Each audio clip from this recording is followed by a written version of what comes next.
As we have transversed through the pages of the Dresden Codex, the world of the Maya starts to unravel. We're starting to notice that the world of the Maya was a very violent and also a very close to nature world, which is very different from our world. Our world is filled with concrete, with machines, with systems of communication that detaches from nature itself.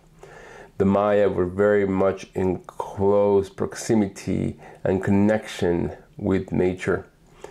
In fact, they seem to really stay away from anything that is not natural. Death and destruction and sacrifice and food, in this case corn, is very much a part of their reality, and they certainly seem to track it through time and through the stars and through their connection with their gods. This new page will give us a new clue on how the Maya were able to decipher the world and how did they view their reality in connection with the gods and with nature. Thank you once again for coming to Mesoamerica, your place for Mesoamerican occult knowledge and culture. Thank you very much, and let's go.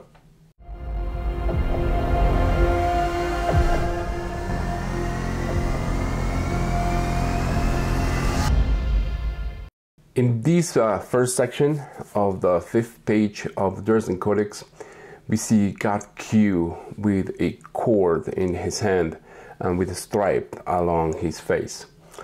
This cord might be very similar to Palenque because of the context in which things are made. God Q, for example, is the god of war and sacrifice. And in Palenque, there is a story. Well, it's a story, it's in the glyphs. Of how the part of the royal house, a male, pierces the foreskin of his penis, and with a needle that is attached to a string, he pierces the foreskin of his penis, and he drags the string and drips it with blood, and therefore offers it as a sacrifice. This image may very well be the same type of image where a sacrifice is being made. The little legend on the top, it says that God Q is being thundered in his voice. This is seems to be very just very matter of fact. It's just the sacrifice is being made and he's making a petition. He's also wearing, very interestingly, kind of a regalia, which will make me believe that he's in the vision quest. So not only is he being, not only is he performing a sacrifice, but he's probably also under the influence of something.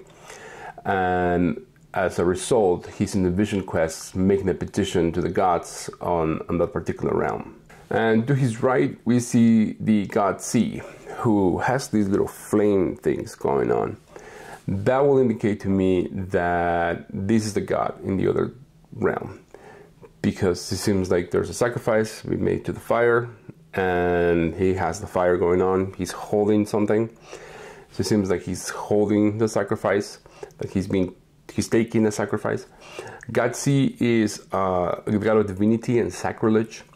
And so it seems that whatever sacrifice is being made is being received. And then we see the little legend on top, which reads, he's thundered by the power of Ku, and the Omen is much food, Lord's place in order, much goodness.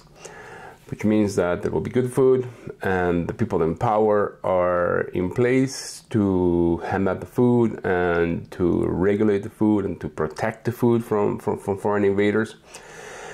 And so this is very much a page that is basically mirroring a lot of what is happening in the previous page, particularly because the petition was made and now it's performed, and then we see the omen of what is about to come. Now on this row of gods, we have a King Ahau. And then the legend on top, it says, the Lord King Ahau, he's thundered in the world, and number 7, and there will be punishment by fire, and the Omen is ruin.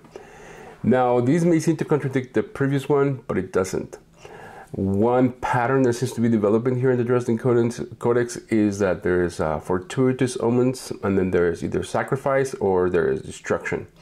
But it doesn't mean that there's destruction on behalf of the people that are receiving the food. Of course, we are human beings, and food is alive. We are alive. I mean, food was alive, like, you know, like corn or cucumbers. They were alive, and once we pluck them out, they start to die. And so, therefore, when it means ruin, it doesn't mean the ruin of the people that are going to receive the food, or that the food will be ruined. It just basically means that we are taking the life of something and enriching our lives with it. And that's what we really do. First, we want to survive. We have to eat food that was once alive, and we extract the life of that food for us to be able to maintain ourselves. On the line below, we see the tail of the head of the god that we saw on the previous page. According to Arqueología Mexicana, which is where I'm getting a lot of this stuff, this particular god is God Itzamna. And there's a combination of more gods, but this is God Itzamna. And behind him, kind of following him, we have two gods, and very important gods. One of them is the god Kimil, and the other one is the god Chak. And the legend says it says the god Kimil was thundered, the god Chak was thundered, and then this seems to be kind of like the end of a period for the almanac and a beginning for a new one.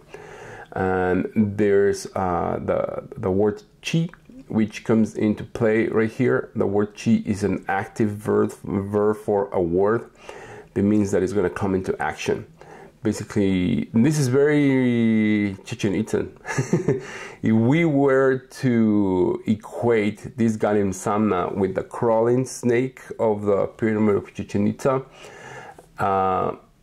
and this happens around the equinox, especially around the fall equinox. Around the fall equinox is very close to harvest seasons for the Maya, where all the corn was being taken, the squash, cucumbers, all the food was being taken and was placed in storage houses. It was a big celebration. So it may seem that this particular page right here is talking about, and now we get introduced to God A. God A is the lord of alcoholic beverages and agony and violent death. He's wearing a black cape with two femurs across his cape, kind of like a parrot flag, you know, like skull, and the femurs. And the little legend on top, it says the god Akan appears with his word and its message. Basically, dead came to something. Maybe like the corn was plucked up and now it started like to die. And then, as opposed to many European cultures where the crops were basically taken and then the plants were left there, the Maya really slashed them and burned them to try to give nutrients to the ground, but it's also a form of sacrifice. And so this seems to I think this is what this means. The fact that we have the god of death and of agony, it means that, you know, it's been taken and returned to the earth. On the last segment of this particular page, it reads the word of God Kimil was evaluated and his omen is dead. The god of death is displayed on the left. He has sometimes related and then this particular god is also related to healing and maybe some type of message, which is very much reminiscent to what I've been talking about. It's kind of like there's death, there's healing, and then there's resurrection, and then there's crops. This particular last segment, it has the usual 5 letters, but these particular 5 letters I found them very interesting because it's flint, dark Venus, mace, and flint. The order in which, I don't know if you watched the last episodes, each one of those letters represents also a cardinal direction. So we start with north, then it goes to west, and to south, and to east, and then it returns to north. And in that particular cycle, it seems to be going in a clockwise type of direction. And so these will be kind of like an announcement of a cycle but of kind of a stellar or solar cycle in which things are being passed on. Now, this could also be indicative of a particular time period that is being measured here. And so, therefore, we have the food, the death, and the cycle. It seems to be just very poetic in the way in which they are organizing the way that they're trying to say. And then on top, just to top it all off, we have the number 12. So it seems that there's a cycle, and there are 12 cycles of whatever the cycle happens to be.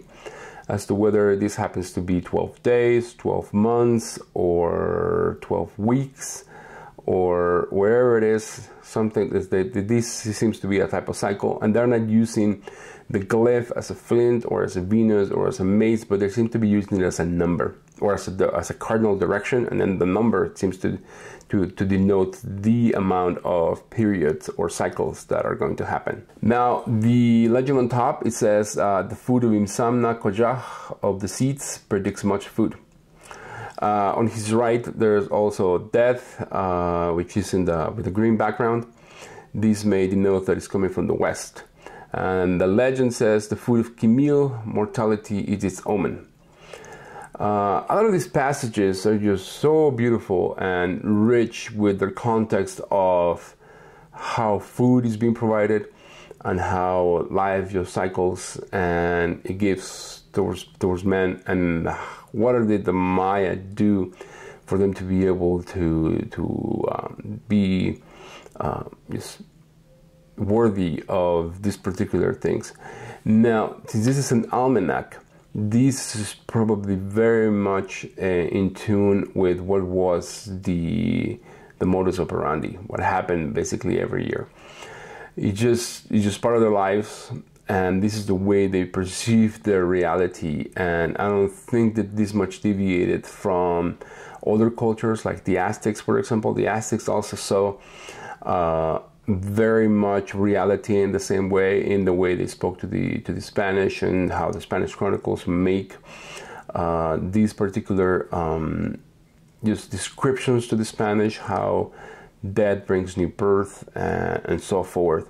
But in this particular codex, we're able to get a little bit more of a sense on their connection with the gods, with nature, and how they were able to perceive it.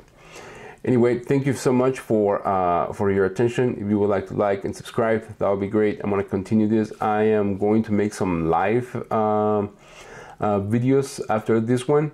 Then we'll return to the Dresden Codex. Thank you very much. Have a great one. Bye-bye.